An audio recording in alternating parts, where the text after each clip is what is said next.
Нийслэл Улаанбаатар хотод 19 цаг 15 минут болж байна. Харин Солонгос улсын нийслэл Сөүл хотод 20 цаг 15 минут болж байна. Солонгос дахь монголчуудад зориулсан хэрэгцээт мэдээллүүд, өдрийн онцлог пост, сонирхолтой бичлэгүүдгээд Солонгос дахь монголчуудад зориулсан шууд эфир танд хүрч байна.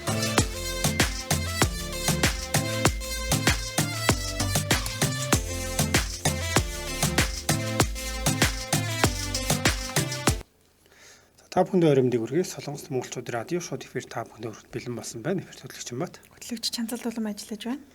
За тэгэхээр эхлээд ойлаа. Өнөөдөр хүрэх мэдээллийн товчийг танилцуулъя тийм. За, эхний мэдээлэл бол коронавирус албаны тохиол болон даамцэг нийт дээр тавигдсан газраас улсан одоо картаараа тооцоо хийгээд торгуул авсан ийм мэдээлэл байна. Тэгээд бас монголчууд маань хэрэгтэй мэдээлэл болов энтэй холбоотой бас гэмт хэрэг гардаг учраас онцлохоор бэлдсэн байгаа. За мөн нэг постыг борооны улиралтай холбоотой постыг бэлтгэсэн байна. За миний онцлог мэдээллийн хувьд 50-аас доош ажилтнтай аж ахуйн нэгжүүд 7 сарын 1-ээс 52 цаг ажиллаж эхэлнэ гэсэн мэдээлэл байна. За мөн Солонгос улсад байгаа масоны гамбаахад гэдэг онцлог пост байна.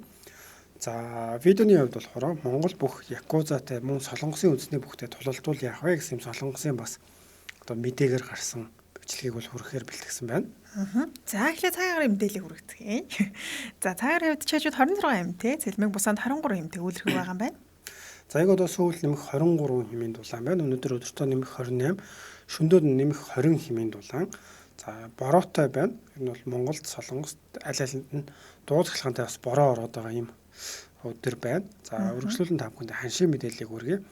Хаан банкны албан хяншаар бүгд найрамд Солонгос улсын вон 2.53 мөнгө, бэлнээр авах нь 2.41, бэлэн бусаар авах нь 2.45, зарах нь 2.59 байгаа юм байна. За тэгэхээр нэвтрүүлгийн эхэнд сонь сахнаа уулзсан нь шинэ 7 хоног эхэлж байгаа учраас бас бүгдээрээ сонь сахнаа уулзчих. Бид хоёр тэгээл нөгөө өдрийгөө болсон зүйлийг яриад тэгээд авахгүйгээр бүгдээрээ хамтдаа сонь сахнаа хуваалцъя. За чамаахаар сонь сахаа юу вэ? За тэгэхээр мэдээж сайхан амраад бас ороод ирсэн. Тэгээд амралтын өдрүүдэд аль болохоор бас агаарт гарахыг хичээсэн. Тэгээд одоо сая бүтэн сая өдрөө ч юм бол хамгийн одоо халуун одоо энэ зуны халуун өдөр гэсэн. Тэгээд ялч бас их халуун байлаа. Тэгээд уг нь бол одоо лагер явчаа буцаад ирэхдээ бас өдөр ирэх гэсэн чинь их халуун бахаар заа жоохон нар буухаар бол гэж иймэрхүү байдлаар хойшлуулах жишээ те. Гэхдээ яг Монголд маань бас салхилаад байдаг болохоор харцсангуй бас давуу талууд бол байлээ. Бүр тэгээд халуун өдөрч гэсэн те. Яг Солонгост халууцдаг шиг тийм амир бол халууцаагүй. Хорхог тэгээд хэр удаан хугацааны дараа идэв? Хорхогүй. Гайгүй бас идсэн байсан уу Монгол ирлээс хойш? Тий ер нь бол идсэн байсан. Манай одоо хоол үргэж ирдэг хүн хүртэл та нарыг одоо наадам төгч байгаа орхог хийж өгнө гэж бас тэгж яах ч гэдэг. Монгол болохоор бас гайгүй. Гэхдээ давуу тал гэх юм бол Солонгос нөө чулуун нарай цөөхөн байдаг ч юм уу да орхог хийхээр ингээд одоо жишээ нь би яг өөрөө хийж явахдаа санаж байгаа байхгүй ингээд чулууга гамнаал аль болох махандаа хүргэх гэх ингээд хийгээд байдаг. А монголчин бол зүгээр тэр чулуунууд бол том томороо тий. Тэгээд явж явах жишээ тэгээд амхан ч гэсэн бол яалтч бас нэг арай өөр бас их гоё амттай болж байлаа. Би уг нь яг 7 сарын ихээр амралт ээлж амралт аваад тэгээд сайхан манай аав хорхог аягүй гоё идэг байхгүй бүр үнэхээр гоё идэг. Тэгээ аавынхаа хорхог идэх гэсэн чинь бас жоохон коронавирус гэж ер нь жоохон ийшээ тийш явахад бас хэцүү байгаад байна яалтчгүй. За сэтгэлээс уншиж бас манай Эрдэнэбүрэг нэ пост унших завгүй мэдээлэл ихтэй өдөрлөлтөө гэсэн байна. Одоо уншнаа. За доконосорын орой минь 3 ажилласаа орж ирээд хүүтэн шүршүрт орхол жаргал юм да чанцаа минь гинэ. За солонгос угаасаа маш халуун байгаа учраас ер нь халуун өдөр чинь шүршүрт орж иж л одоо нөгөө сэрүүцдэг байгаа шүү дээ тий. Тэгэхээр ер нь ойлгож энэ мэдрэмжийг бол аягүй сайн ойлгоод байгаа шүү. За тэгээ ойрын өдрүүд мөн бороотой бас байгаа учраас та бүхэн шүхэр зонтгоо сайн авч гараарай тий. Тийм нэлээд бороотой ах шиг байла. 5 ширээ бата зэ орой минь 2 гэсэн маань 5 ширээ бата орой минь хүргэе. За тэгэхээр хамгийн ихний мэдээлэл хүргэе тий. За тэгээ манай сонсогч маань мөн нэвтрүүлгээ нэг шеэр хийгээд өгөөрэй. За нэгээс илүү шеэр хийсэн ч болно шүү. Аль болох олуулаа үзвэл сонирхолтой нэвтрүүлэг байгаа. За мэдээлэл хүргэе. Өнөөдөр бүгдээрээ Солонгос улсад коронавирусын халдварын 501 тохиол бүртгэгдсэн. Үүний 29 нь хилээ чандаас зөвлөгдөж орж ирсэн байна. За миний онцлог мэдээлэл юм бол өнөөдөр ер нь бас хэрэгтэй мэдээлэл хүргэх гээд нээвэр даам цэгнэтийг нэлээ мэдээ үзлээ. Тэгээ гэмт хэргийн мэдээлэлүүд их байна. Хүчирхийлэлтэй холбоотой гэмт хэрэг. Эргэлттэй мэдээлэл гэвэл ахлах сургуулийн хүүхэд амнасаа алдсан хэрэг байна. За хамуурны хэрэг дээр бас ослол гарсан тэр мэдээллийн дахиад давтаж гарч байгаа мэдээлэлүүд бас байна. Хүчирхийлэлтэй холбоотой мэдээлэл. Яалтчгүй гэмт хэргийн мэдээлэл их байлаа. Тэгээ эндээс нэлээд шүүж жагаад манай монголчууд бас их тохиолдог. Таны пост нар бас байх шиг байсан. Ийм бас холбоотой юм тийм мэдээлэл хүргээд бэлдсэн байна. За мэдээллийн хувьд бол олон одоо газраас олсон картаараа тооцоо хийгээд цагдаад баригдсан. За энэ хүний бас энэ хүнд торгуул ногдуулсан талаарх мэдээлэл байна. За энэ хүний хувьд бол 24 настай Солонгос улсын иргэн байгаа. За өнгөрч 2020 оны 12 сарын 19-ний өдөр. За 18-ны буюу өмнөх өдөр нь газраас карт болоод явж байсан. Одоо хаанаас олсон нь яг мэдэн дээр тодорхой байгаагүй шүү. Карт болоод тэр картаараа таксины тооцоо болох 4900 вон, 4400 вон болон за дараа нь массаж хийлгээ 350,000 воныг тэр картаар олсон картаар уншуулад тэгээ цагдаад баригдаад өнөөдөр бол яг шүүх хурал нь болоод 700,000 воны торгуулийг бол ногдуулсан байлээ энэ хүнд. Тэгээд Солонгост бол ийм ер нь карт тийм байдаг шүү дээ. Шууд уншуулад код хэрэггүйгээр шууд уншуулад тооцоо авчдаг ийм картууд байдаг. Тэгэхээр Солонгост бол яг иймэрхүү карт олгоч гэдэг юм. Би бас Монголд байхдаа Солонгосоос Монголд ирээд аялж исэн хүний тийм карт өгс олж исэн л да. Тэгээд бас нэг ийм Солонгост ажилладаг өмгөөлөгчтэй уулзж хахад монголчуудад аягүй тохиолддог ийм нийтлэг хэрэг байна гэдэг тухайд асуусан чинь юм олохоор монголчууд тэрийг ингээд ашиглагч байд юм уу? Тиймэрхүү тохиолдлууд аягүй гардаг. Тэр дундаа ийм картаас ашиглах хэрэг гардаг гинэ. Тэгээ карт ашиглаад одоо энэ хүний хувьд бол 700,000 воны торгуул ногдуулчихж байгаа шүү дээ. Зарим бүр их хэмжээний мөнгийг нь ашиглаад хэрэглээд одоо юу хорхол авсан ч гэдэм иймэрхүү тохиолдол байдаг учраас карт болвол тэргүй одоо тэрийг ойролцоо байдаг цагдаагийн газар ч байд юм уу те одоо метронд байлаа гэхэд метроны ойролцоос нэг тийм газрууд байдаг шүү дээ. Одоо олсон хайсан гээсэн газар ч гэдэм те одоо төв гэх юм уу. Тийш бас авчиж өгөх боломжтой. Тэгээ өөрөө бол ер нь хэрэглэхгүй байх нь бол аягүй чухал. Энд чинь ингээд дараа нь виз сонголтч байдаг юм уу? Нэг эсний гэмт хэрэглэлд яалтчгүй юм тэрэг болчихж байгаа. Тэгээ энийг бас холбогдуулаад энэ мэдээлэл хүрэхээр бэлдсэн байгаа. Тэгээ зарим картны үед яг 50,000-аас доош тооцоо хийж байгаа тохиолдолд одоо код хэрэггүйгээр ингээд зураад байдаг. Хүмүүс төрийн шуурхаа үйлчлэх тиймэрхүү ер нь үүднээс бас тэгээд байдаг. Тэгээ өмнө яг бас нэг Узбек улсын иргэн юм карт болоод олон дэлгүүрүүдээр 30,000 40,000 гэдэг ингээд зураад явж байгаад ээлж нэг дэлгүүр дээр камеранд одоо өртөөд ер нь бол цагдаа нар тэрийг мэдээж чинь зурх болгонд бол мессеж очдог ч юм уу хайж байгаа. Тэгээд яг дараагийнх нэг үйлдэлээр бол барьж аваад тэгээд торгоод дээр нь нутаг бол буцааж исэн юм хэрэг гарч исэн. Тэгэхээр ер нь бол мэдээж яг иймэрхүү юм олох юм бол жижигхэн юмнаас болоод том зүйл бас виз гэдэг юм бүх юм цуцлагдах асуудал гарах магадлалтай байгаа тийм. Би бас Солонгост байхдаа сонсч лээсэн л да. Манай танилуд дундаа нэг гихч байсан юм миний нэг таньдаг гихч тэгээд хүүхдээ Монголоос авчирсан чинь тэр хүүхэд нь Солонгост байхдаа карт болоод тэгээ энэ картын хин яаж л мэдвгээд дэлгүүрээс айлвал нэг ууттай 2 уут юм л авсан юм шиг байлаа. Тэгээд хүүхдийн виз туслагдаад бас бутаг үтчихсэн гэж би сонсч байсан. Тэгэхээр Солонгост л ерөөсөн юм жижигхэн зүйлийг ч гэсэндээ жижигхэн бас биш л дээ энэ чинь үнгийн бас бүрээд байгаа болохоор болохгүй л дээ. Тэгэхээр иймэрхүү зүйлтэр бол зайлшгүй цагдаагийн газарт бол олсон зүйлээ одоо хүлээлгэж өгөх ёстой. За эсвэл тэр гудамжинд олсон бол тэр газарт нь л тэгэл үлдээж хэрэгтэй шүү гэдгийг бас сануулад энэ мэдээлэлээр хүргэж байна. За миний онцлог мэдээллийн хувьд гэх юм бол за энэ 7 хоногт 52 цаг ажилланаа 7 сарын 1-ээс гэдэг ийм мэдээлэл байгаа. За энэ болохоор ер нь ямар утга агуулгатай юм бэ гэхээр одоо 2018 оноос эхлээд ер нь одоо Солонгос хүмүүсийн ажлын цаг урт байна. Энийг багасгахыг гэдэг цаанаасаа тийм хууль дүрм гарч ирсэн. Тэгээ энийг үе шаттайгаар бол хэрэгжүүлж эхэлж байсан. За 300-аас дээш ажилтнтай газрууд болохоор 2018 оны 7 сарын 1-ээс эхлээд за энэ одоо 7 хоногт бол 52 цагаас илүүгүй ажиллана. За үүний дараа гэх юм бол 2020 оны 1 сарын 1-ээс 50-аас дээш 300-аас бага ажилтнтай ийм газрууд бол 7 хоногт одоо мөн 52 цагаас хэтрэхгүй ажиллана гэж хэлсэн. Одоо болохоор 50-аас доош ажилтнтай 5-аас дээш ажилтнтай ийм газрууд бол 7 хоногт одоо 52 цаг ажиллана гэж байгаа. Энэ нь болохоор яг илүү мэдээлэл дээр бол онцлон зүйл нь гэхээр корона гэдэг ч юм уу ер нь хэцүү байх үед ялангуяа энэ бодит байдал дээр тэр аж ахуй нэгжүүд бол маш хүн дээр тусах юм төлөвтэй байна. Тэр хүмүүсийн бол дуу хоолойг бол их хвчлэн хүргэжээлээ. Тэгээ өмнө миний ажиллаж байсан газар болохоор 300-аас дээш хүнтэй ажилтнтай ийм газар байсан. Тэгээд жишээ нь бол тэр ажил бол байнгын өдөр шөнийн ээлжилж явагдаж байдаг. Ер нь бол ажил дуусна гэж байхгүй сарын төлөвлөгөөндөө хүрэхин тулд маш их ажилдаг тийм газар байсан. Тэгээд гадаад хүмүүсийн хувьд ч гэсэн мэдээж одоо тэр илүү цаг хийж яж өгөл цалин хөдөлмөрөө одоо сайн тооцоолдог тийм. Тэгээд иймэрхүү байдлаар өөрчлөгдөд эхэлсэн чинь одоо 2 ээлжтэй байсан бол 3 ээлжтэй болгоод хүн нэмж авах шаардлагатай болсон. Тэгэхээр тэр нөгөө одоо ажил олгогчийн зүгээс болохоор дахиад энэ чинь мөнгө зарцуулах хэрэг гарч ирж байгаа тийм. Тэгэхээр нэг талаараа иймэрхүү ингээд хүндрэлүүд бол маш их байна гэдгийг нь хүмүүс бол онцолж байгаа. Тэгээд 7 сарын 1-ээс магадгүй корона гэдэг байдал хэцүү байгаа гэд хойшлуулах болов гэж хүмүүст хамгаалж байсан боловч яг энгийн өмнө төлөвлөснөөрөө 2021 оны 7 сарын 1-ээс эхлээд за энэ ажлын цагийг бол 52 цагт бол ингэж хүргэнэ гэдэг ийм байдал руу хүрсэн юм байна. Яг нь улсаас жоохон дэмжиж байгаа гэх юм бол ийм хэдий шин журмаар одоо хүмүүс нэмээд авч ажиллах юм бол за сарын 1 хүнд тооцоод те 800,000 воны одоо тусламж тэтгэлэг бол олгоно. Одоо яг байгаа энэ хүчээ хасахгүйгээр те хэр нь ингээд аваад явах юм бол за энэ ажил эрхлэлтэй одоо жил хүртэл ингэж хадгалж иймээрээ явах юм бол сар 400 мянган воны эм тэтгэлэг тусламж олгоно гэж байгаа. Тэгээд иймэрхүү арга хэмжээгээ авч байгаа боловч одоо жижиг дунд бизнес эрхлэгч нар бол энэ дээр нэлээд тийм бодит байдлаар нийцэхгүй байна. Ялангуяа одоо жишээ нь гадаад хүмүүсийг одоо авч ажиллуулахад хэцүү байна. Тэд нэр ингээд ажлын цаг илүү цаг байхгүй бол ер нь гараад явчих юм тохиолдлууд их байдаг.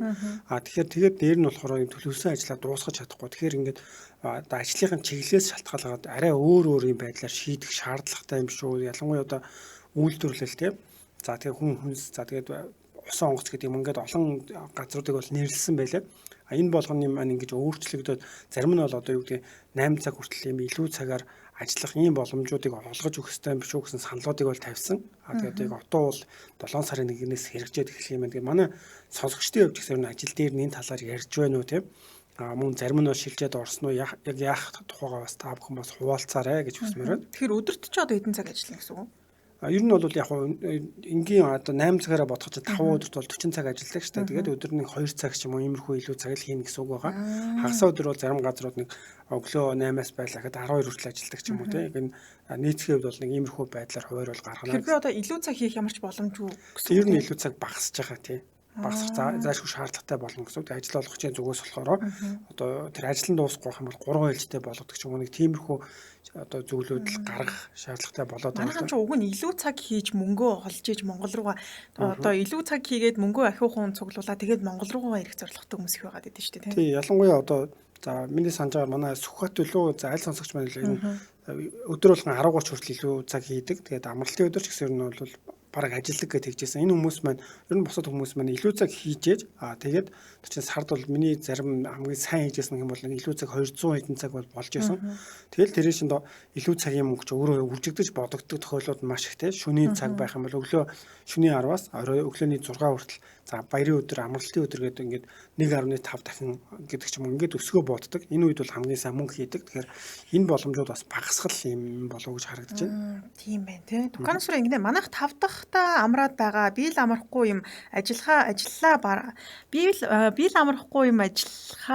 барахгүй нэг хүнд сая 200 дэмжлэг гэд ярьж байлээ гэсэн мэ сая ямар сонио уншиж би өгн аягүй гоё уншиж байна. Одоо тэгээд улсын хэмжээнд солонгос улсын хэмжээлтэй тийм 780 мянга орчим одоо ажлын байрын яг энэ зүйл заалтанд багтаа 7 сарын 1-ээс ингэж өөрчлөгдөх одоо болно гэсэн байлээ. Тэгэхээр бол энэ бол маш олон компани тийм 780 мянга гэж чинь зүгээр нэг компани цаана хичнээн хүн байгаа тийм тэгэхээр энэ нөлөөлөл бол нэлээд томор бол очих юм болов уу гэж харж байна. За тэгэхээр бас мэдээлэл өргөсөн чинь баахтай баярлалаа. Үргэлжлүүлэн нэвтрүүлгийн хамтран ажлыг танилцуулаад тэгээд пост руу орцгоё. За нэвтрүүлгийн хамтран ажлагчаар Puremor гоо сахны брэнд хамтран ажиллаж байгаа. Ronos компаниас гаргаж байгаа эмчилгээний гоо сахны бүтээгдэхүүн байгаа. За гоо сахны бүтээгдэхүүн манаас хамт нэлээд удаан хамтран ажиллаж байгаа учраас та бүхэн ураг нэрийн цээжилсэн байх. За витамин С-ийн найрлага өндөртэй гоо сахны бүтээгдэхүүн байгаа. Дотор маш олон төрлийн бүтээгдэхүүн. Одоо нарны цус байна, биеийн тус байна, комод байгаа. Тэр дэлгэнгүй мэдээлэл Puremor хэрэглэгчдийн нэгдсэн групп руу ороод харах боломжтой. За тэгээд Puremor хэрэглэгчдийн нэгдсэн групптэй хамтраад манайх тэмцээн зарласан MJL радио Солонгос групп дээрээ хамгийн одоо их лайк авсан. За тэгэхээр би яг ямар шалтгаанаар гэдгийг нь бас оруулъя. Та ямар ч хамаагүй постыг өөр группээс шеэрлээд, за эсвэл хуулаад, эсвэл өөрөө бичээд оруулсан ч болно. Тэгээ Puremor гэсэн хаштаг болон Puremor хэрэглэгчдийн нэгдсэн групп гэсэн группийн линкийг хамт пост оруулаад хамгийн их лайк авсан одоо ихний 3 байрны эзэнд Солонгост сургалтанд суух, гоо сахны сургалтанд суух үнэгүй эрхийг бэлгэлж байгаа. Тэгээд сургалтын маань хувьд бас нэлээд гоё урамшуулалтай байгаа гэж бах манаас хүрэх баг. За би бас холбогдох утасны дугаарыг танилцуулъя. Солонгосоос ТИГ 10 80 89 69 за Монголоос бол 9988 8137 гэсэн дугаарлал холбогдох боломжтой. За мөн та бүхэн MJL радиогоос Puremor гоо сахны брендийн талаар сонслоо гэд захиалга өгөх юм бол тодорхой хэмжээний хямдралыг үзүүлнэ гэсэн байгаа шүү. За тэгэхээр сургалтын дугаар гэх юм бол сар бүр одоо ийм сургалт бол зохион байгуулдаг. Богино хугацаанд та бүхэнд бас арсны талаар мэдлэг олгох сертификаттай сургалтыг бол зохион байгуулдаг. За тэгэхээр энэ удаагийн бүртгэл бол 6 сарын 20-оос 30-ны хооронд бол явагдаж байгаа. Та заавал яг мэдээж уралдаанд ороод төрүүлж чадах болов яах вэ гэж бодож байгаа бол зүгээр өөрөө одоо 80,000 воны төлбөрийн төлөөд бол сургалтанд сууж болно. Гэхдээ 80,000 30,000 вонд сургалт нь өөрөө багачин сертификат 15 хоног хэрэглэх арьс арчилгааны Puremor брендийн бүтээгдэхүүн замун 100 гарын бэлэг гэсэн ийм зүйлүүд бол багтаж байгаа. Дээр нь бол арсныхаа мэдлэгийг сайжруулад авчна. Тэгээд 7 сарын 3, 10, за 17 гэсэн өдрүүдэд бям гарагт нийт 3 удаа сургалт нь явагдана. За тэгээ 13 цаг 30 минутаас 16 цагийн хооронд явагдана. За хаягийн хувьд болохоор Соккеог метроны буудал 5 дугаар гарт. За тэгээд Ронос компани төв байрны 2 давхарт юм байна. За ингээд нэвтрүүлгийн хамтран ажиллагчаар Pure гоо сахны бүтээгдэхүүн хамтран ажиллаж байгаа. Тэгээд та бүхэн маань Эмжил радио Солонгос тэмцээндээ идэвхтэй оролцоорой. Бид нар үнгөө юм бэлэлэх гээд байгаа чинь та хэд маань идэвхтэй оролцох хэрэгтэй шүү сонсогчдод маань. За Дуканаас сурыг дээрээс намайг мөнгө хурдан хураагаад Монгол яв гээд байгаа юм байлгүй дээ гэсэн мэн. Уг нь бусад хүмүүс нь 5 өдөр амраад өөрөө болохоор 5 өдөр амрахгүй ажиллаад байгаа юм байна шүү дээ. За ингэж байгальтаа хөтлөгч найруулагч 3 сайхандаа болон сонсогч найз нартай шинэ 7 хоногийн мэндэ гэсэн маань танд бас мөн шинэ 7 хоногийн мэндийг хүргэе. За үргэлжлүүлэн пост хүрэх байгаа. За миний онцлог пост бол хүмүүс аягүй асууж байна лээс үлээд борооны удирдал нь эхэлчихэд би борооны удирдалтанд тий одоо бороонд нь ороод яваад байна уу эсвэл борооны удирдал нь эхлээгүй яваад байна уу гэд түрүүн ч гэсэн сэтгэл бас хариулсан байгаа. Борооны удирдал нь хизээ эхлэх юм бэ за гэж асуусан байсан. Тэгэхээр энэ дээр бас Asian People Mongolia хуудас дээр борооны удирдал яг хизээ эхлэх байгаа одоо хугацаатай хамт ийм пост оруулсан байна. Тэгэхээр энийг онцлсан байгаа. 7 сарын 2-ны өдрөөс эхлэн борооны удирдал эхэлнэ гэсэн байна. Солонгосын борооны удирдал эх 7 сарын 2-ны өдөр Чежу арлаас эхэлнэ гэж цаг уурын газраас бол мэдээлжээ. 30 жилийн дунджаар Солонгосын борооны удирдал 6 сарын дундуур эхэлдэг бол энэ жил 7 сараас эхэлж байгааг оройтож эхэлж байна гэж үзэж байгаа юм байна. Чиглэг мөн бүгчин борооны улирал ингээд эхэллээ дээ гэсэн байна. Тэгээ ер нь Солонгост борооны улирал 6 сарын дундаас 7 сарын дунд хүртэл үргэлжилдэг. Яг сүүл хүртэл бас үргэлжилж магадгүй. Энэ жилийн хувьд бол 7 сарын ихэр эхэлж байгаа. Тэгэхээр магадгүй хоцорч эхэлж байгаа гэсэн үг. Тэгэхээр одоо борооны улирал маань эхэлцэн яваад байна уу гэж бодож байгаа хүмүүс бороо ялтч ороод байгаа болоход гэж бодож магадгүй. Гэхдээ арай эхлэегүй 7 сарын 2-наас эхлэх юм байна шүү. Би яг дээр нэг иймэрхүү мэдээлэл одоо сонсоод уншичаад гайхсан юм аа.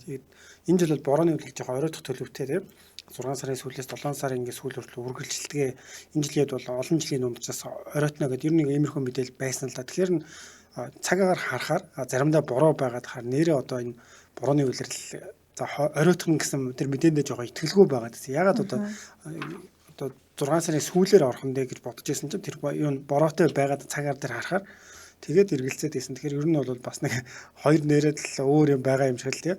Чэжүүгээс эхэлнэ гэхээр яг борооны улирлыг бүр судлаад тэгж нарийн л бол гаргаж байгаа юм болов уу гэж бодож байна. Тий аргагүй. Угаасаа бороо солонгосчуудаа бараг л сүрийн үлийг байнга ороод байгаа шүү дээ. Тэгээд байнга ороод байгаа мөртлөө борооны улирал нь эхлэегүй байна гэхээр хүмүүс зарим нь бас айгүй нийттэй сэтгэл үлдээсэн байл. Одоо жишээлбэл доотлол нь Мина гэдэг хүн байнга л бороо ордын байж тусдаа борооны улиралтай ч байх шиг гэдэгчсэн байгаа байхгүй. Тэр ялт ч бас ойлгож байна. Би бас яг солонгост байхдаа бороо нь ороод альдын улирал нь эхэлсэн болов гэсэн чинь борооны улирлаас өмнө ч гэсэн бас ингээл бороо нэрсээр ороод иймэрхүү тохиолдол байдаг. Тэгээд гол нь бороо орохоор ч нэг ажил бас олдоц жоох юу болчдөг ч тийм гадаа хийдэг ажил бол бас хэцүү болчдөг. За тэгээ буудлын ажил бол эсрэгээр их болчдөг ч гэдэг юм уу тийм. Бороотой цаг ууртай холбоотой бас юм одоо хүндэрдэг юм ажлууд бол байна. Тийм өнөөдөр бороотой маргааш нөгөөдөр бол уг нь бол бороотой л яг нэг талаараа барилгын ажлын тэр бол бороотой үе жоохон зогсох гээд байдаг. Давуу тал гэх юм бол бороо орсон үед нэг цаг агарын үед бол бас арай хэдэн градус арай нэг хэмнэн багасаад байдаг. Жишээ нь бол энэ 7 хоногт дандаа ингээд бороогүй үед нь болохоор 30-аас дээшээ градустай байхад бороо орж байгаа үед бол нэг 28 29 гэдэг юм уу тийм 30-аас арай доор. Тэгэхээр бусад ажил хийж байгаа хүмүүсийн хувьд бол баг зэрэг тийм заавал борооноос шалтгааллахгүй ажил байх юм бол арай амьсгаа аваад сэрүүхэн байх юм боломжийг бол олгохоор байна. За. Жоошо Болдотор ингэ манайх ягаан жугаантай 3 ээлж болох гээд хүн хайгаад байгаа хүмүүс ирэхгүй байна уу? Бүтэн сар ягаанд явж байна да гэсэн байна. Тэгэхээр түрүүний хүмүүсийн тэр одоо үйлдвэрийн ажил нэг жишээ нэг төмрийн үйлдвэрийн ажилтны үйлдэл хэлжсэн л да ажилуулдаг хүн яг ийм үед болохоор хүмүүс олдохгүй байна. Тэгээд гадаад хүмүүсийн хувьд ч гэсэн ер нь бол одоо гараад авчаад бид нарт ингэж тогтоож барих тийм зүйл байхгүй болно гэдэг нь өөрөөсөө нарийн ширийн зүйлүүдээ мэдж байгаа. Бид зөв ажлаа зөндөө их сольж исэн хүмүүсийн одоо таньдаг хүмүүсийн шалтгааныг харахаар уг нь сайхан байгаа даа тийм өглөө ирээл 8 цаг ажиллаад харлаа үндсэн цалингаа авлаа. Тэгээд завтай хүн байгаад байдаг. Тэгэхээр мөнгө өргөдгөн ч нэмэгдэн нэмэлт цалин орж ирэхгүй ч юм уу тийм. Энэ тэр яг нөгөө мөнгө хүрэх гэж байгаа хүмүүсийн өмнөд бол баг зэрэг хүндрэл бол ялчгүй бий болж байгаа. За үргэлжлүүлэн Чимбахынхаа онцлог постыг сонирх юм. За миний онцлог постын хувьд нүүдэлчин монголчууд гэдэг групп дээр 7 цагийн өмнө Юки Оно гэдэг хүн оруулсан байна. Солонгос улсад байгаа Масоны гамбаахад гэж яллаа. За ямар гамбаах вэ? За тэгээд 2018 оны 7 дугаар сард Солонгос орныг зорин Гимбо хотын Масон гэдэг газар тавилгын үйлдвэрт зөвлөгөөрчнөр ажилд ороод 14 хон жойдол 15 жил Солонгост амьдарсан гэдэг нэг их хил ус хөгмөнд алимдуулаад хор утгаад хөөлгөж билээ гэсэн байна. Яг ч уучраа олохгүй гудманд уйлаад сууж байхад миний дүү Монгол мөн бидтэй гээд олон жил Солонгост амьдарсан Масоны Гамбаах гээд ах ирээд соосооч билүү тийм сүлжээ буфе хоолны газарт өдрийн 100,000 оноор тэр өдрөө л аяг угаагчийн ажилд бол оруулж өгсөн гинэ. 2 сар гаруй ажиллалаа, зөндөө их мөнгөтэй буцаж билээ. Тэр ахыг би үргэлж бодож өрөөж явдгаа. Хүний нутагт ядарч явхад минь өндийж түшсэнд минь баярлаа гэж хэлж чадаагүй. Хариу нэхээгүй тус гэдэг хамгийн даруй бөгөөд агуу юм. Танд баярлаа. Инх цаг ирвэл олж уулзахыг эрхэмлэн хүснэ гэсэн ийм пост байна.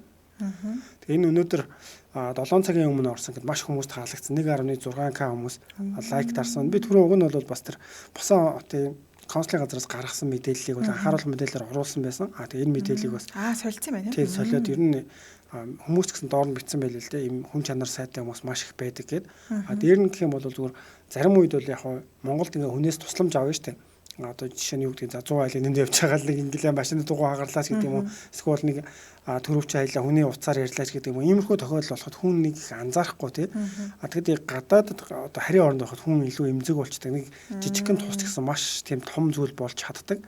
Тэгэхээр ямар ч байсан одоо иймэрхүү байдлаар ингээ хүмүүс баярсан талархсан нэг бодлоор илэрхийлээд тэгээ дээр нь бас энэ пост бичсэн хүн Гамбахыгаа олчлоо энэ постны ачаар гэдээ бас битсэн байсан. Доор нь хүмүүс бас энэ тийм гээд зөндөх мэдтгэл юм байлаа л дээ.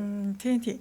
Чимбах хэлдэг яг үнэ. Гадаад очихоор жоох эмзэг болох гэдэг. Гэхдээ тэр нь яг нэг тийм МММ ч гэдэг тийм утгаараа биш. Зүгээр бид нар гадаадд ганцаараа байна гэдэг бол гэр бүлэр байсан ч гэсэн хүнд зүйлс айгүйх тохиолддог шүү дээ.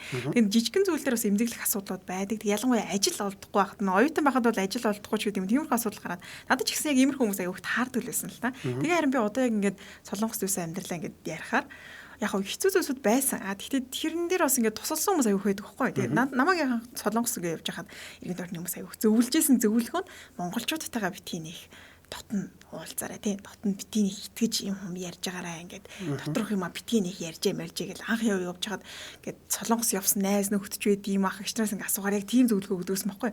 Тэгэл би ерөөсө бас одоо тий хүн тэгж хэлэхээр анх очиж үзег болохоор нэг тийм бодлоо байдаг ш. Нэрэл удаа хэлчихвэл намайг ажил мэжлээс ингээд гаргаж тийм болов. Гэхдээ мэдээж тиймэрхүү зүйлсүүл тохиолдод байдаг мэрсэр ингээд сонсогддог. Гэхдээ эрэг талаас нь бас зүйлсүүд байдаг. Энийг бас яг ингээд ярихгүй болохоор одоо жишээлбэл нүүдэлчин монголчуудаар харах юм бол тент хүн лөөвэрцэн гэл аюух их постууд явдаг ш.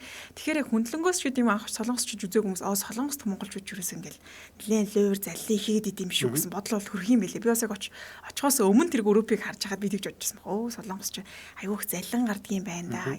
Тэг солонгосчууд ажиллаад үзвэл тийм хүмүүстэй аюух таардаг. Тэр дундаас бас мартагддаггүй нэг ихч байдаг. Тэр ихч болохоор бас яг солонгост би тухайн үед чинь нэг өвдсөн байхад тусалж ийсэн ихч байсан юм аа. Тэгээд би бол ихний мөнгө төгрөг зээлэг үлдээ. Гэхдээ тэр их чи ингээд бас жоохон ингээд надад хэцүү байгаа гэсэн чи чин тэгвэл чам мөнгө өгөх гэл тэнгууд би бүр тэр их чи танилцаад 7 хоног үлсэн л та. Тэгэл би ямар гоё их чи. Тухайч яг ингээд байрны төлбөр мөлбөр төгцсөн байсан баха. Тэгээд цалингаа урьдчилж авах гэсэн чинь тэр тухайн хоолны газраас цалин маань урьдчилж өгөхгүйгээд тэгээд за яах вэ? Илүү цаг одоо энэ цагийн ажлаа дуусгаад дахиад шөнөөр ингээд ягаанаар ажиллаж хагаад мөнгө олоод энэ төр гэл бодчихсон чи их ч зүгээр миний яриаг сонсож байгаа л чамд чин цаа би тэгвэл мөнгө зээлгүй ичэндүү тэгэл 7 хоногийн цалингаа бухаарл өчгүй гэдэг. Тухайн үед яг жижигхэн сонсогдож магадгүй ч гэсэн надад бол яг тэг цаг тулцсан байх үед бол аюу гой санагдчихсэн. Энд бас хүн бичсэн байл да. Хүн тусалсан бол чимээгүй яваа. Хүн чамд тусалсан бол ярьж яв гэсэн байна. Тэгээд зарим талаараа одоо нэг баярлсан тийм жишээнүүд бол маш их байгаа тий. Гэхдээ нэг эмзэг болчдаг гэдэг нь нөгөө талаараа одоо хүлээлт байгаад ч юм уу эсвэл гомдоосон байх юм бол тэр нь бас илүү том тийм гомдол байх магадaltaй болчдаг. Одоо нэг жижигхэн юм дээр хуураад ч юм уу эсвэл хэлсэндээ хүрэхгүй байснаас болоод тэр хүмүүс маань хохирох ч юм уу тий. Зүгээр надад нэг бас санагддаг жишээ болохоор зүгээр анх очоод за нэг ийм юм байх хэрэгтэй юм гэсэн мэдрүүлжсэн зүйл гэх юм бол маа нэг найз одоо Солонгосоос байсан. Надаас бол нэлээд өмнө очсон. Тэгээд яг Солонгост хормоо их нь одоо тухайд бас хайтав ч юм уу тэр өөр юугаар бол би мэдэж авч ясан л та. Тэгээд би ч одоо хормонд очих найз бас байгаад байгаа болохоор аминдаа тэгэл яах вэ ийх үгэл нөгөө Солонгос хүнтэй суусан ихч маань байсан. Нөгөө Солонгос нөхрийнх нь баг пижакын тэрийг асуулгаал тий. Болохгүй өмсөн шүү. Нэг би хэдий тэрээр байгаадсан хайтайхан болоод очие. За тэгээд мөнгө төгрөг яаж өгдгийг 100,000 ингээд тогтоонд ингээд баг төлөвлөсөн байгаа байхгүй юу? Тэгсэн чиг надад хэлээгүй л дээ. Тэгэл ингээд илүү ингээд өөр хүмүүс одоо нөгөө хүрээлэлт гэдэг юм ингээд явцсан. Тэгээд тухайд болохоор тий надад болохоор ингээд нэлээ эвгүй юу тэрнгүүдэд эхлээд яг нэлээ гомдол төржээс энэ дараа нь нэрээ бас за ингэх алт байхгүй тий. Тэгээд дараа нь бас бүр бодсон айсан юм болохоор би өөрөө ингээд тий жоо удчингуудаа бас дөнгөж ирж байгаа хүмүүсийг хүлээлт байхад нь мэдхгүй өнгөрөөж явах гэж бас ер нь бол айдаг тийм арга суудсан. Эхэндээ болохоор дургүй байгаа. Дунд нь хүлээн зөвшөөрж байгаа байхгүй. Сүүлд нь болохоор тийм байдлаас бас эмээх тийм зүйл бол мэдрэгжсэн. За. Тийм. Гэтэ та бүр ингэж хувцсанараа хүртэл бэлдээд намаа бүр яг өрнөгээ бодсон байсан юм шүү, те.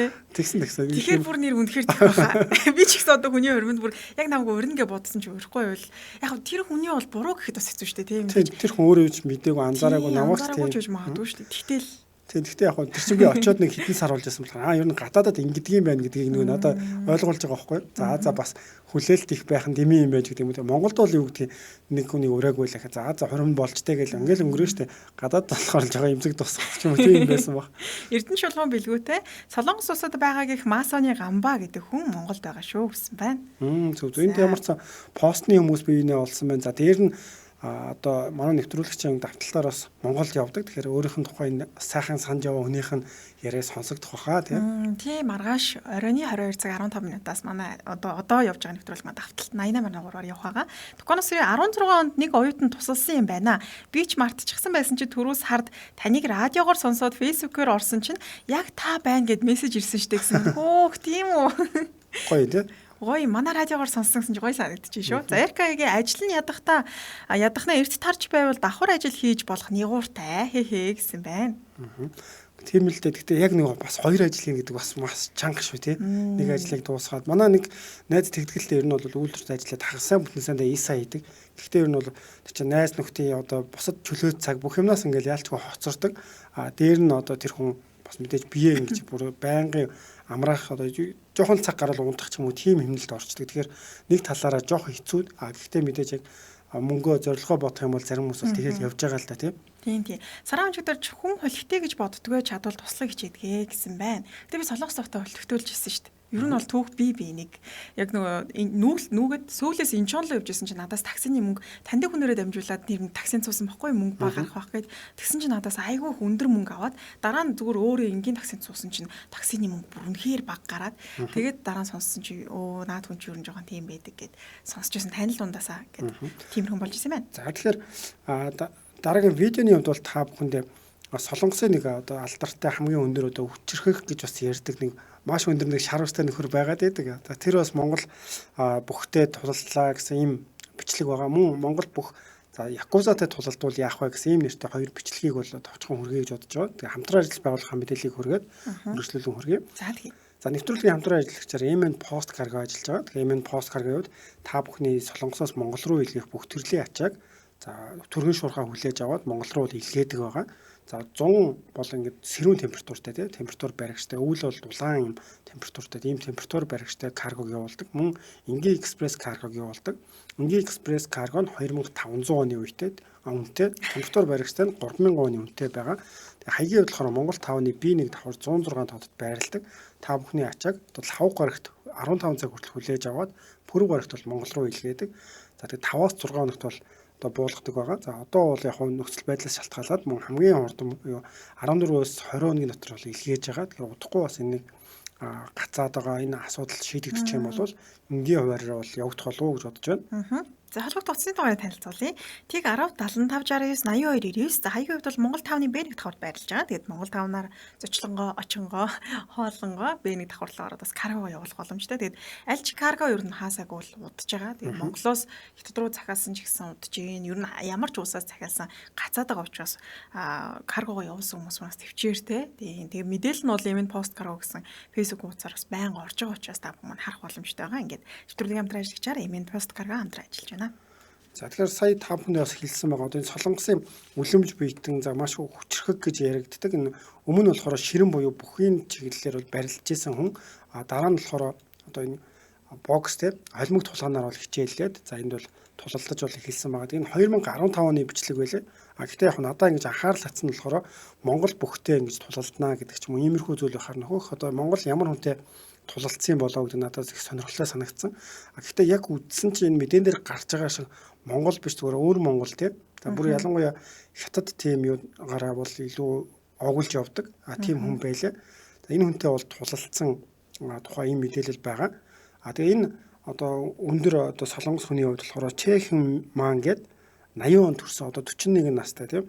За 218 см 160 кг жинтэй ийм бол маш одоо том биетэй.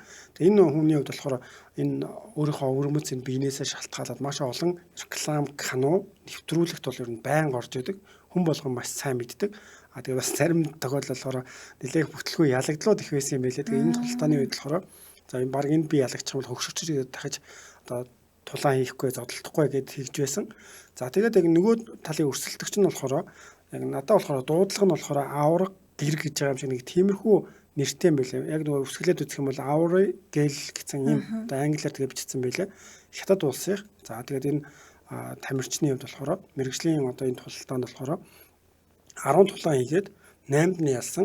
Ер нь хятадын одоо энэ тултаанууд бол маш амжилттай ялснараа ер нь нэлээд нэрд гарч байгаа юм хүн байсан байлаа. Тэгээ энэ хүнтэй бол тулалцсан. Тэгээд яалчгүй Монгол бүх юм алгаан өмсөд зарим нэг тултаануудыг харсан чинь шортон дээр Монгол бичгээр бичсэн байлээ. Тэгэхээр яалтчгүй өөр Монгол хүн. Тэгэхээр энэ хүмүүсийн бас бөх гэж ярих нь бол зөв. Тэгээд нэг талаараа тийм байсан. Тэгээд танилцуулга бүх юм дээр нь харангууд яалтчгүй ингээл хятад гээл бүр өөр хотын нэр байхаар нь би бас нэлээд эргэлдсэн л дээ.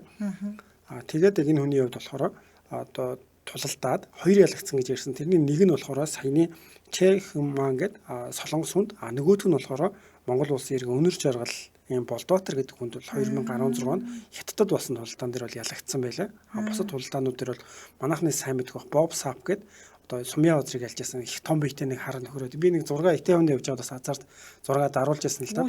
Нөгөө кинонд бас их тоглодог. Тэрийг бол бас ялж исэн юм тамирчин юм байлаа. За би тэгээд би яг нэг энэ Родивси тулаан яллаар сайн мэдэхгүй л дээ. Тэгээд зүгээр би анхаасаа бичлэгийг харчаад хиттийн талбайтай байгаа Монгол тамирчин гэдэг юм болоо гэд гайхаад тэгээд дараачихын мэдээ юуг нь бичлэгийг харсан чи бас Монгол одоо ширэн буюу манай Монгол үндэснүүд бүхний талаар юм бичлэгүүд бас хэсгэн гараад өнгөрч илээ шүү дээ. Тэгэхээр манай Монгол бүхэл те одоо Солонгос тамирчныг хэлстэй байхгүй болгосон юм байна. Тэгээд үдсэн чинь нэг л биш улаа явцсан. Гэхдээ яг юу юм бэ лээ. Өр Монгол, Ар Монгол гэдэг ер нь бол юу байгаа штэ. Дуудлагч гэдэг юм уу нэрээр хүмүүс бас мэдгүй солонгосчуудын хувьд бол хэдийм байлээ. Өөр Монголыг ерөөсөө манай Монгол одоо юу ялгадаггүй. Тэгээд зарим хүмүүсийн хувьд бол нэг хятадын монголч гэдэг юм тиймэрхүү асуултуудыг бас асуудаг. Одоо жишээлбэл нэ монгол гэхээр өөр монголыг хэлээд байгаа шүү дээ. Вэ монгол гэхээр монголыг хэлээд байгаа байхгүй. Одоо ар монгол гэж хэлж байгаа. Тэгээд энийг бас сайн хүмүүс ойлгодог юм шиг л. Би бас яг түрүү энийг бичлэгийг харчаад монгол гэдэг энэ ойлголтыг бас хүмүүс сайн мэд. Одоо нэ вэ гэдгийг бас мэдэж тайлбарламаар юм билээ. Тийм ялангуяа өөр монгол хүн алдартай өрөөд ирэх юм бол нэг тийм сул тал байж болох юм байна гэж харсан л да. Ягаад гэвэл одоо яг хятадаараа оглоод ингэ явж байгаа учраас одоо солонгосын хувьд бүх тайлбарлагч нар Монгол бүхтэй үзэхэд за Монгол бүх якуза байсан үнтэй тулалдахад гэдэг иймэрхүү байдлаар нэр өгөөд бичлэгүүд нь орж байгаа. Тэгэнгүүт яг нөгөөх нь ингээд хятадын далбаатай яваад харч тэр хүмүүсийн хувьд ер нь Монгол гэдэг чинь юм хятадын нэг юм байна гэд мэдээж яг мэдээж ар өөр Монгол гэдэг нь ялгуул зүг баг. Ялангуяа манай хашаахын маань нэвтрүүлэг дэлхийн монголчууд нэвтрүүлэг дээр одоо сүүлийн үед бол өвөр монгол хүмүүстэйгээ тийм өвөр гэж ярихад бас баг зэрэг дургуй байдаг л гэсэн баг. Гэхдээ ер нь бол зүгээр өвөр монголчуудтайгаа холбогдоод яг илүү ингэж ойртуулад бие биендээ ойлголцлын зөрүүг бол танилцуулж байгаа нь бас их манай радио явж гэсэн их сайхан үйл явдал болов уу гэж бодож байгаа. Сараа өнчигдөр шиг нэ. Жинхэнэ Монгол холимог тулаанч залууст алуулах байхаа манайхан чинь сүүлийн үед нилээн сайн байгаа харагддаг шүү гэсэн байна. Энэ залуу тэгээ бүр маш одоо омогтой гэж ярих юм уу? Одоо нэг яг тулаан дээр хятадд болсон тулаал юм байлаа л да. Тэгээд тэн дээр одоо нөгөө өрсөлдөгч нь ухаан алчаад байгаа. Дээрээс нь одоо цохиод байгаа. Тэгээд тэгэнгүүт нөгөө тэр мэдээж өрсөлдөгчийн талын дасгалжуулагч гэдэг юм. Тэдний нүртэл ингээд талбай руу орж ирээд түлхээд тэгээд дахиж бараг тэн зодоо үүсгээд бас нэг өөр гэсэн чинь нөгөө килограмма үзүүлээд нэг хоорондоо тий одоо тэтэн сараа тэтэн туллаа гэж танилцуулдаг штэ. Тэрүүн дээрээ бас нэг нөхөртэй хоорондоо бас муудаад нилээд юм одоо онгороо гэж хэлэх үү эсвэл ямар ч байсан нэг юм хүн байдаг юм байлээ. Бид нар ер нь мэдээж өвөр монголч бай, ар монголч бай одоо солонгосын телевизээр ингээд цацагдаад нэрийн дурддагдаад явж байгаа учраас иймэрхүү талаар бас тодорхой хэмжээний мэдээлэлтэй байж байвал зүгээр юм болоо гэж бодсон. Харин тийм байлээ. Юм мэдэхгүй яг Монгол гэсэн нэртэй гарчтай юм байна. Манай монголчуудын талаар монголчуудын талаар ярьж гин гэж боддог боловч яг ингээд ороод харахаар хятадын далбаатай тамирчны талаар яг өвөр монголч гэсэндээ тий далбааг нь хараад бол хятад хүн юм байна. Тэгээд монгол гэсэн болоо. Тухайн үед бол жоохон гайхсан. Тэгэхээр нэг тийм ойлголтын зөрүү байгаад байгаа шүү байна тий улс орнууд. Надаа энэ өнөр жаргал Болдотер гэж залуугийн хувьд болохоор 2016 онд яг энэ одоо Авра гэл гэдэг энэ залууг ялсан тэр тулдаа их таалагдсан хятад болсон. Тэгээ яалтчгүй өөрөө тэр залуу маань ялангуутаа Монголын талбайг ингээд нөмрөөд тий. Тэрэнд ингээд баярлалаа одоо сэтгэлээ илэрхийлж байгаа. Нөгөөдг нь болохоор яг хиттийн талбай. Тэгэхээр ингээд нэг ялгааг бол тэнд бол яг бүрэн утгаар нь ойлгуулж чадсан. Тэгээд хоорондоо тултгаж гэсэн дийлс нэг сайхан санагдсан. Гэхдээ энэ яг тулааны хувьд бол бас жингийн англи байдаг юм шиг байна тий дотроо. Гэхдээ яг холимог тулааны хувьд бас харьцангуй юу байх шиг байлаа. Зарим нь бол ингээд одоо за нэмэх миний ойлгож байгаа бол нэмэх 100 гэл ингээд 100-аас дээш хүмүүс тулалдаг ч юм уу тий. Нэг тиймэрхүү байгаад байгаа. Тэгээ саяны одоо тэр нөгөө өндөр тамирчин магч 2 м. Тэгээд нөгөө нэг яг эсрэг талаас гарч иж байгаа хүн болохоор бандгаар намхан тэг би одоо жингийн ангилал гэхээр одоо жингээр нь өндөр намч гэдэг юм уу тий надад болохоор анхаараа энэ өндөр хүн бараг л ялчих юм шүү гэж бодогдоо сүүл рүү гарсан чи бас нэлээл өрсөлдөөнтэй тулаан болж илээсэн л та. Тэр болт бүрүүгээ залууг болохоор ер нь жин бол хамаагүй бага тийм залуу байсан. Тэгээд ямар ч байсан сайхан тулаа үзүүлсэн байлаа. За тэгэхээр найруулагч маань цаг болсон гэж мэдээлсэн байна. За тэгэхээр нэвтрүүлэг маань төрөд өндөрлж чинь бид хоёртай хамт байсан. Даваа гарагийг хамт одоо өнгөрүүлсэн бүх сонсогч нартаа маш их баярлалаа. За маргааш өглөөний монголчууд Солонгост нэвтрүүлгийн эрг уулзлаа. Түр баяртай оройг сайхан өнгөрүүлээрэй. За түр баяртай. Солонгос дахь монголчуудын радио нэвтрүүлгийн хамтран ажиллагч MN Post Cargo. Хамгийн анхны газрын экспресс температур баригчтай MN Post Cargo-гийн лав гараг бүр Солонгосоос Улаанбаатар чиглэлд жижиг бичиг баримтаас эхлээд тавилга хүртэлх том аврын хэмжээтэй ачаа илгээж байна. Бид Солонгос улан Монголдо өөрийн гэсэн офис салбартай тул та найдаж болохын дээр бид Улаанбаатар хоттой хүргэлтийн үйлчлэгийг хүргэлгээрээ давуу талтай. Мөн бид шинээр утасны оператортай усан тул таны дуудлаганд түргэн шуурхай хариу өгөх боломжтой болсондоо баяртай байна. Утас тэг 1083 болсныг 82 99. Та арьсандаа мэс хөрөхгүйгээр арьс арчилгааны цэвэр витамин С-ийн Pure Mer бүтээгдэхүүнээс хүссэн үр дүндээ хүрэх боломжтой. Сэвх нүсүүгүй тунгалаг гэрэлцэн чангарсыг цэвэр байгаль урамдаас шүүж гаргасан орц найрлагатай эмчилгээний арьс арчилгааны бүтээгдэхүүн Pure Mer-ээс Солонгос дахь утас Тэг 10 88 69 39 Монгол дахь утас 9988 81 37. Мөн та проектын нэгдсэн группт нэгдэж илүү дэлгэрэнгүй мэдээлэл аваарай. Аль биесны борлуулагч их хүндрэг.